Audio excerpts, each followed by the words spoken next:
Most people aren't living in their truths. They're living in a version of themselves they think the world will accept. And that's why they feel stuck, unfulfilled, and disconnected from their own life. Living your truth isn't easy, but living a life that doesn't feel like yours isn't either. So the real question is, which heart are you planning on choosing? Ooh, Flyman ran.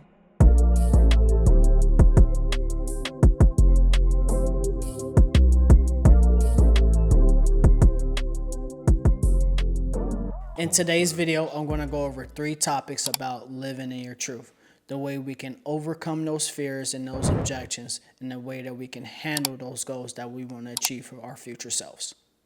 Truth versus expectations. A lot of people build their life around expectations, family, society, and money. But fulfillment doesn't come from what's expected. It comes from doing what actually aligns with who you are.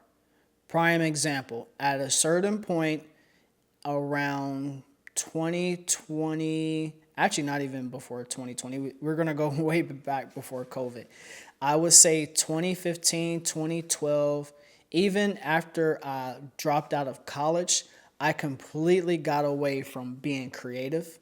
And that was my life purpose. That was what God had given me to put me on this earth to accomplish and achieve, was living in my honest to God talent that was given to me.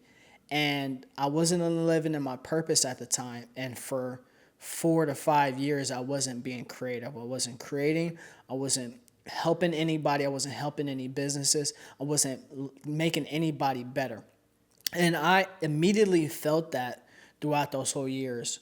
Actually, I felt it after. I felt it even more after the years, because I realized that I wasn't being creative, and I realized I wasn't living in and fulfilling my duties as being a creative on this earth. And you can tell when you're not living in your truths personally, and you can tell when you are not being a creative person. You get depression, you sometimes don't want to talk to other people, but you also have to recognize when you are not living in your truth or living or being creative. And that's what happened to me after. I wouldn't call it a life or death situation, but when stuff in your life gets really serious, there's a trigger in your life that happens. And from that point going forward, you're either going to go left, you're going to go right, you're going to do the right things, or you're going to do the wrong things. And I completely turned my life around once that trigger happened, and I started living in my purpose and living in my truth and being a creative person that I knew I was put on this earth to be.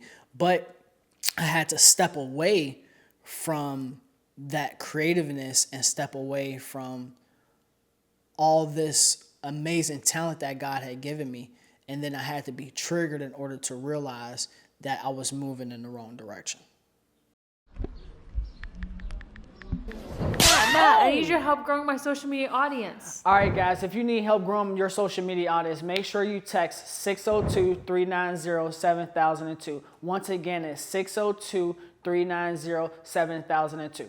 Point number 2, what you usually avoid is the truth that you have been seeking or the truth that you need. The things that you keep putting off or ignoring, that's usually where the truth is hiding. Because living in it requires risk, change, and stepping into the unknown. And me and you both know that we are scared people when it comes to walking into the unknown and going into territories or spaces where physically and mentally we know we don't belong or we shouldn't be there, or we're having these negative thoughts in our minds about ourselves. But we have to overcome those negative minds and thoughts. And the easiest way, or the best way that I've learned how to step into the unknown, is coming with experience. And not only that, I used to do this as a younger kid also, is doing things by myself, overcoming challenges by myself, going and stepping out on my own and doing the stuff that I wanted to do without a friend. I had recently just went to golf course with Jazz. I told her that for her to get better at golf, she's going to have to go to the golf course without me.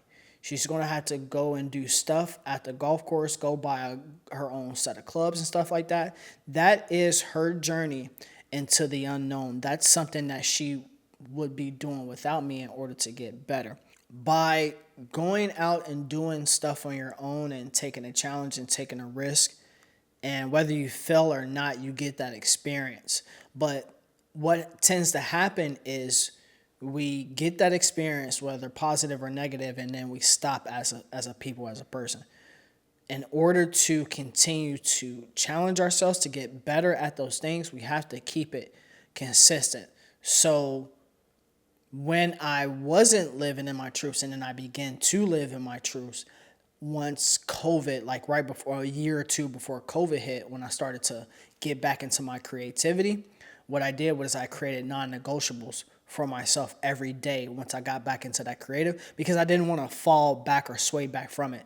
And the future that I was looking at, of course, was unknown to me. I had no idea what was going to happen, but I stayed on the path and stayed consistent and created a executing plan in order to keep going and to keep driving my creativity into the unknown and to succeed at the things that I wanted to do by consistently doing it, and also being truthful to myself and truthful to the people around me by taking actions on those goals that I wanted to achieve. Point number three, fulfillment comes from expression. When you start doing what genuinely fulfills you, creating, building, sculpting, cultivating, you stop chasing validation from others and this world, and you start living within your purpose. Again, back to the point from point number two, is that flawless execution and actually getting and deep diving into those things that you want to do. So for step number three, for me, it's I built the consistency, right? And now I'm living in it. I'm full blown throttle into being a creative and also being not afraid to dive into the unknown and get no's from people, and also not being afraid of getting that next level push from other people that I need in order to achieve those goals. I had a conversation with my sister the other day about the next level for her and the stuff that she wants to do and the stuff that she wants to accomplish. And of course, I gave her my sound advice. But I feel like the most important thing that I told her to do is to figure out how to solve people's problems. That will take you to the next level of achieving those goals. You stay consistent. You've been creative. You're living in your truth, and you're in that path. Figure out how to help others around you, or figure out how to help more people. And that is the most joy and fulfillment that I've gotten so far in my career, is by recognizing that certain people in certain companies have a fulfillment or have a need, and they need to accomplish the goal. So as many problems I can solve, it will be as fulfilling for me as possible, because I'm constantly helping out people with my skill set that I learned. I journeyed into the unknown, and I learned and I unlocked that skill set, and I stayed consistent with that skill set. And now I'm helping everyday people and companies live in their truths, because I'm living in my truths, and now they want to showcase that to the earth and showcase that to the world. And the only way I can do that is by being confident within myself, putting myself out there, journey into that unknown, take that risk, and continue to be consistent by helping out people achieve their goals. Again, living in your truth isn't easy. That journey that I went from being a creative in college to stopping and not being creatively fulfilled to starting up again was a massive, massive journey. But I decided to live in that hard instead of living in the other hard, which would have been me not being creative, me not being fulfilled, and me being miserable and unhappy. Again, which route would you rather choose? Which hard which poison do you want to drink, right? That's what it boils down to at the end of the day. When you foresee yourself in your future, how do you want your life determined? And in the next years, 10 years, 5 years, 15 years, when that time passes by, you don't want to be sitting down and questioning and wondering to yourself like, man, should I have done more? Could I have done more? I'm telling you, it won't be me, because we are creating our future right now. You guys, my name is Matthew Cone. Make sure you guys hit the like and subscribe. And if you have any questions or comments, make sure you leave them down below. Thanks.